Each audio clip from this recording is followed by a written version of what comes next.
Alright guys, so here we go with our lecture for binary conversions. We're going to talk about going from binary to decimal, decimal to binary, binary to decimal to dotted to decimal, but we got to begin with the topic of binary. Everything on a computer system, on a network, boils down to binary. For those of you who have seen the matrix, the green lines of text that just go on and on and on and on and on, that's essentially binary.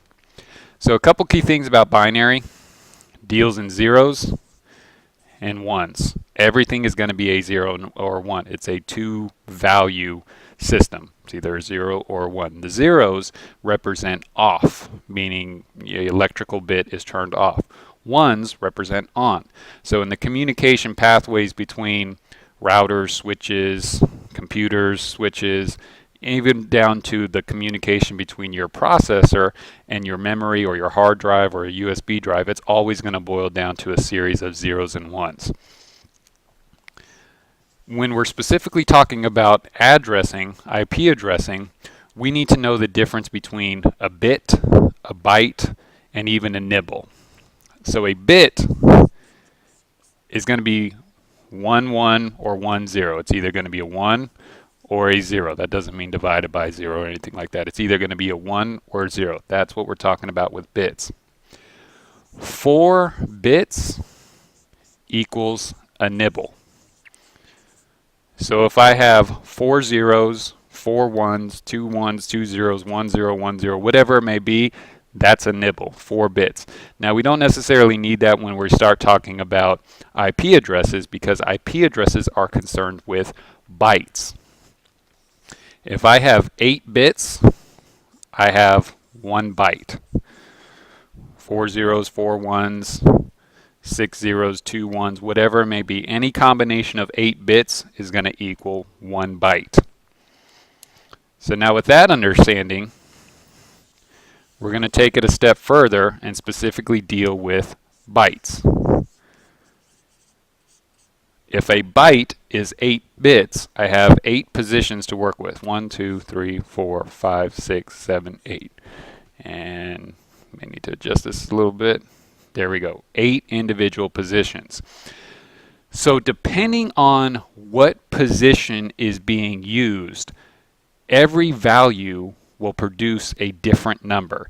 Kind of like, think about money, right? When you look at a dollar bill, right, it has 1 decimal 0 0.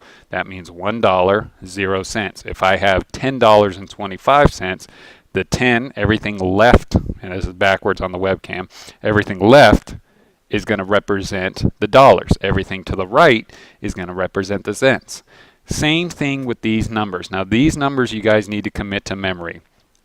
Starting backwards, we're essentially going to work backwards with it because it makes the process a little bit simpler. This very first position, technically the last position, but this position is always 1. Then I just work my way backwards and double the value. So I double 1, I get 2, double 2, 4, double that, 8, double that, 16, double that, 32, double that, 64, double that, 128.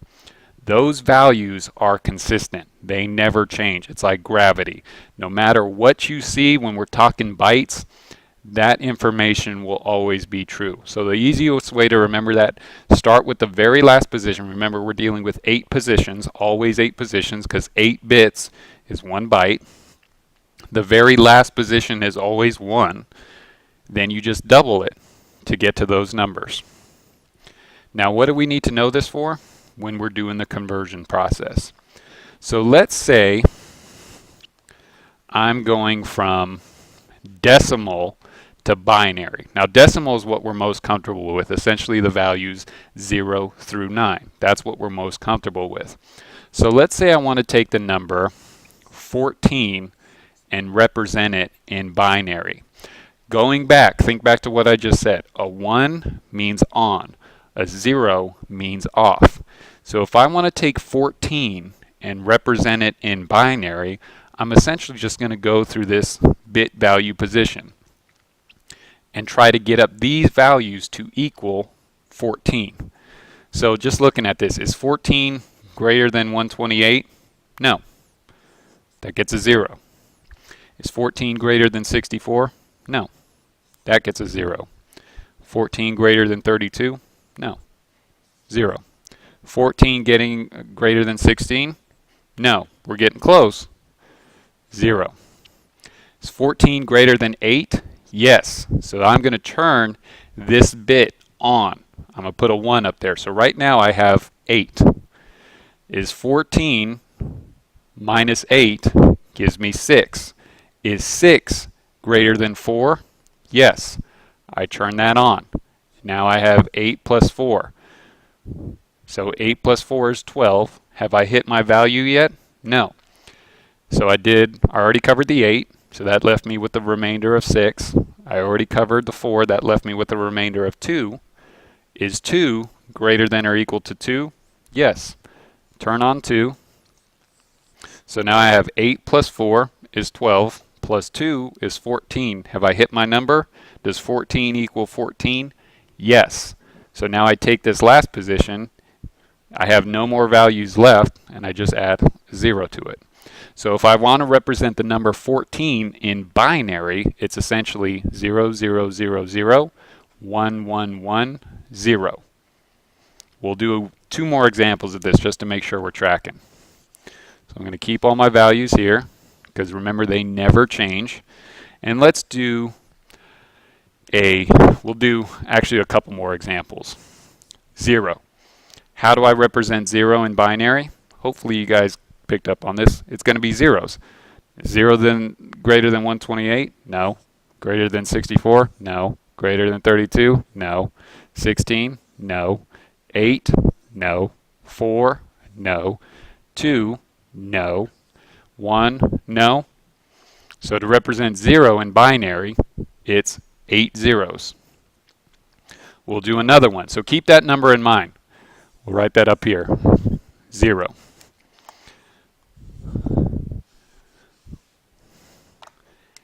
How do I represent the number 255 in binary? Big number, right? Very simply put, easiest way to remember it, 255 is 1, 1, 1, 1, 1, 1, 1, 1. How did I arrive at that? Of course, I've been doing this a while, but if I take each one of these numbers, anywhere I see a 1, I'm essentially adding that value to the total number. So 128 plus 64 plus 32 plus 16 plus 8 plus 4 plus 2 plus 1 is 255. Remember, we're just adding these values because even though we see 1s, that just lets us know that that value is on. Anywhere I see a 0, that value is off.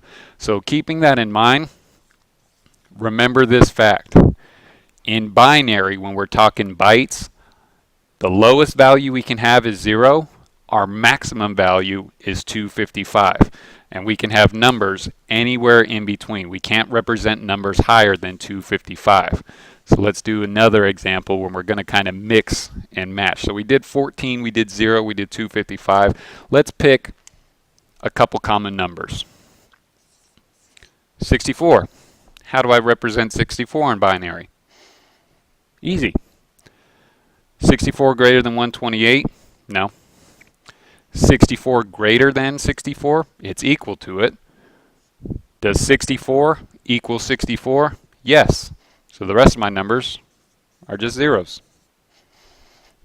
So to represent 64 in binary, it's 0, 1, 0, 0, 0, 0, 0, 0. Let's do another number where we're actually going to have to do some addition. If I want to represent the value, I don't know, let's just pick a random number. We'll go with 55. 55 greater than 128? No. 55 greater than 64? No. Is 55 greater than 32? Yes. So I'm going to turn that bit on. So I have 32 down here. 55 minus 32 is 23. So I'm trying to figure out this value now. Is 23 greater than 16? Yes. I'm going to turn that one on. 23 minus 16 should be 7, right? Hopefully my math is right. 7. Is 7 greater than 8? No. Is 7 greater than 4? Yes. And I'm kind of running out of room here. Let me adjust this real quick. 7 minus 4 is 3. Is 3 greater than 2? Yes. 3 minus 2 is 1. Is 1, and let me adjust again, is 1 greater than or equal to 1? Yes, it is. So I'm going to turn on the 1. So to represent 55 in binary, my number is 00110111. So practice with this. We'll of course do these examples in class, but I wanted to get this up here for you guys as well. There are lots of games that you can do to kind of practice this binary to decimal conversion. So I'll send those links to you guys via email as well, and I'll include them in the lectures. But this is binary to decimal conversion. Very important process to make sure we understand before we actually start talking about subnetting and doing IP address to decimals and whatnot. So watch this a couple times, make sure you understand binary to decimal, and then the next video will go over representing IP addresses in binary. It's essentially the same process, but we'll go ahead and include that in a separate video. So I'll talk to you guys here in a second.